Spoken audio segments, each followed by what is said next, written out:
शिंदेच्या शिवसेनेचे नेते असलेले माजी खासदार राहुल शेवाळेंच्या पत्नीनं साड्या वाटल्याचा आरोप होतोय। कामिनी शेवाळेंनी चेंबूरमध्ये महिलांना साड्या वाटल्या। प्रभाग क्रमांक 142 मध्ये वाटलेल्या साड्या महिलांनी पेटवल्या। निवडणुका जाहीर झाल्यानंतरही साड्या वाटप सुरू। ठाकरेंच्या शिवसेनेकडून हा आरोप केला जातो।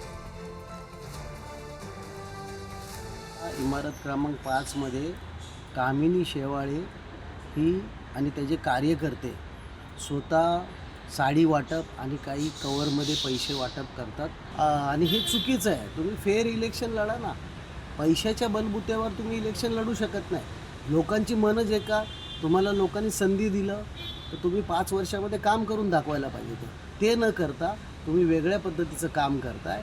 हे लोकांना कधी अभिप्रेत नाही, हे लोकांना तुम्हाला दाखवून दे।